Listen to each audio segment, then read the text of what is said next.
just to break down the fundamental details of a threat's attack. When the threat first attacks, there is a space or a gap between us.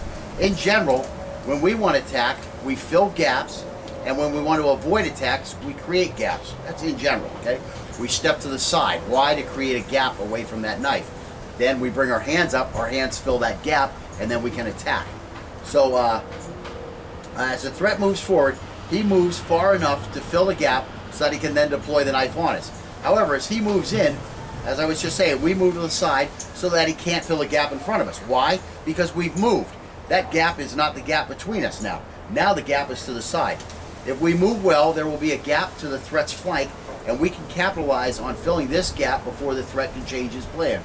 Even if we haven't moved far enough away from his fighting center, or if his angle of attack, especially the wide angles 3 and 4, are still able to reach us, we'll be better positioned to fill a new gap with our knife and empty hand from a position in front of us, coiled to strike from the high ready position, while the threat's arm is extended and less able to further fill any new gap. Again, he's going towards that gap that is now over here. We're over here, so he's going to have a harder time getting that towards us if our hands are here. It's going to be very easy for us to trap that movement or to check him off and spin the center line further. So let's see. So the knife high ready allows us to fill gaps without moving our legs by just bringing our hands up into the gap. Likewise, we can create gaps by just bringing our hands back in with our knife hand at our hip. Now the threat is lured into an area where we can easily reach out and touch him by just lifting our arms to the knife high ready again. This will prove very deceiving to untrained and even trained knife fighters. This leaves us in an excellent position to defang or to immediately perform a lethal angle. This position is critical to defend against a threat who throws a feint at us. So again, what we're talking about with the high ready is, while my knife is down here, there's this gap in front of us, okay? There's a safe gap in front of us. This is a gap that the enemy wants to fill when he attacks. Well, guess what? We can fill it very quickly by bringing our knives up, by bringing our knife hand up and our guard up just a little bit. So things are a little bit further in front of us. They're filling this gap. Now, a guy who sees a knife down here, he's going to think that coming in is safe. Well, once we bring this knife up, guess what? It's no longer safe for him, and our knife is going to be right where his knife wanted to be. And again, this is where we can defang the snake. This is where we now can extend out and slash that throat. So again, we're using this guard here to lure this guy into what looks like a gap, okay? It looks like a safe gap for him to fill to attack us, but it's not going to be, because we're going to control the gap simply by movement of our hands.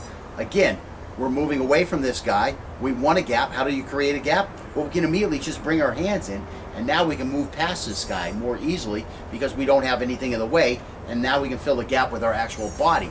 This is the lacquer and varnish, where we're going to put our body on his body.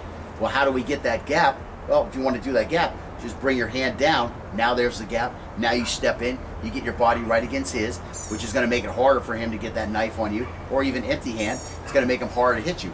Most guys don't know how to hit inside this real tight area. You know, you got to bring your elbows into these real tight areas.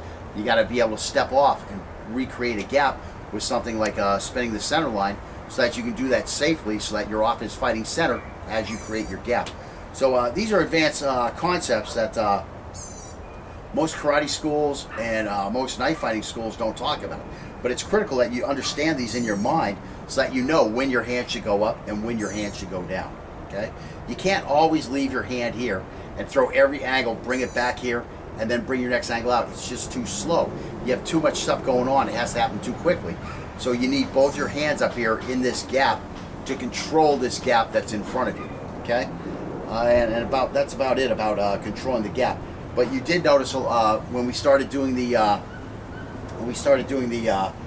customizable defenses, that the hands came up and they stayed up because we were busy. Again, when we started moving to the side, the knife came down because that facilitated that to bring our body against the threat, and also facilitated those angle 3 thrusts. So that's that information, and of course it works very well during the spinning the center line. Now, during the spin of the center line, a lot of times we do that without our hands coming up. But of course, during actual fight, you know, your hands would already be up, because again, when do we spin the center line?